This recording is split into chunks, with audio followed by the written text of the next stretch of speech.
இதயம். வாங்க, இந்த தலைப்புல ஒரு சின்ன ஆனா ரொம்ப அழகான கதைய கேட்கலாம்.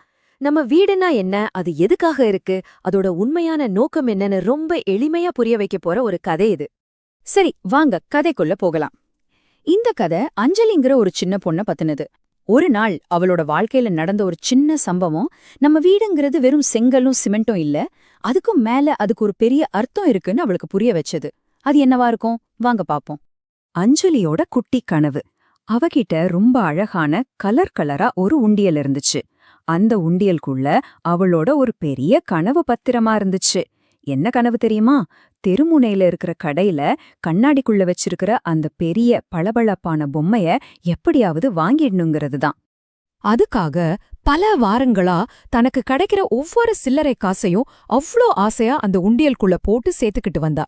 இது ஒரு பக்கம் இருக்க, அதே நேரத்துல அஞ்சலியோட அப்பா அம்மாவும் ஒரு சின்ன ஆசைக்காக காசு சேர்த்துட்டு இருந்தாங்க. என்னன்னா, குடும்பத்தோட எல்லாரும் ஒன்னா உட்காந்து பீட்சா சாப்பிடணும்னு ஒரு பிளான். இப்படி அந்த சின்ன வீடு அவங்களுடைய குட்டி குட்டி திட்டங்களாலையும் சந்தோஷமான கனவுகளாலையும் நிறைஞ்சிருந்துச்சு. ஆனா வாழ்க்கை எப்பவும் நாம நினைச்ச மாதிரியே போகாதில்லையா? சில சமயம் நாம எதிர்பார்க்காத சில விஷயங்கள் நடக்கும். அப்படிதான் அன்னிக்கும் நடந்தது. எதிர்பாராத ஒரு நிகழ்வு. அன்னைக்கு அவங்க வீட்டுக்கு பக்கத்து வீட்டுக்கு ஒரு லாரி நிறைய சாமான்களோட வந்து நின்னுச்சு. ஒரு புது குடும்பம் குடிவர போறாங்கன்னு புரிஞ்சுது. ரொம்ப தூரம் பயணம் பண்ணி வந்ததுனாலயோ என்னவோ அவங்க எல்லாரும் முகமெல்லாம் வாடி ரொம்ப சோர்வா தெரிஞ்சாங்க. அந்த புது குடும்பத்தை பார்த்ததுந்தான் ஒரு முக்கியமான கேள்வி எழும்புது. உண்மையில ஒரு வீடு எதுக்காக இருக்கு?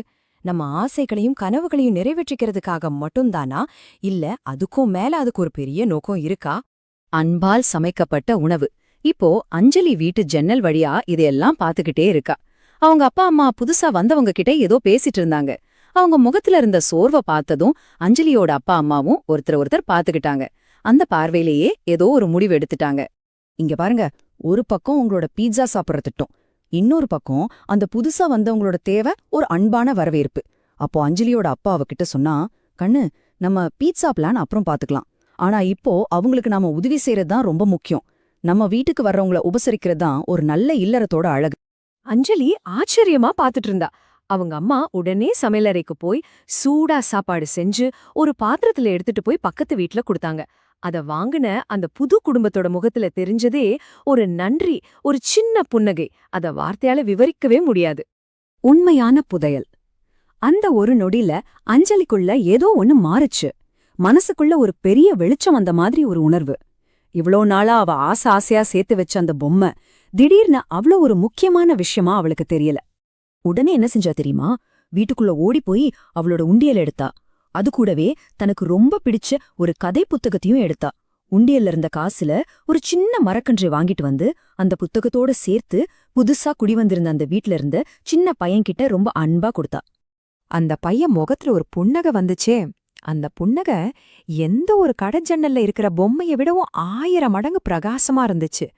அஞ்சலிக்கு கிடைச்ச சந்தோஷத்துக்கு அளவே இல்ல. அன்னிக்குதான் அஞ்சலி ஒரு முக்கியமான விஷயத்த புரிஞ்சுக்கிட்டா. ஒரு பொம்மையோ இல்ல வேற எந்த பொருளோ தராத ஒரு பெரிய சந்தோஷத்த மத்தவங்களுக்கு நாம உதவி செய்யும்போது கிடைக்கிற அன்பு கொடுக்கும்னு அவளுக்கு நல்லா புரிஞ்சுது. பாத்தீங்களா, நம்ம வீடுங்கிறது நமக்காக பொருள் சேர்த்து வைக்கிற ஒரு இடம் மட்டும் இல்ல. அது நம்மகிட்ட இருக்கிறத தேவைப்படுறவங்களோட பகிர்ந்துக்கிற, அவங்கள அன்போட வரவேற்கிற ஒரு இடம். அதுதான் ஒரு வீட்டோட உண்மையான இதயம், உண்மையான புதையல்.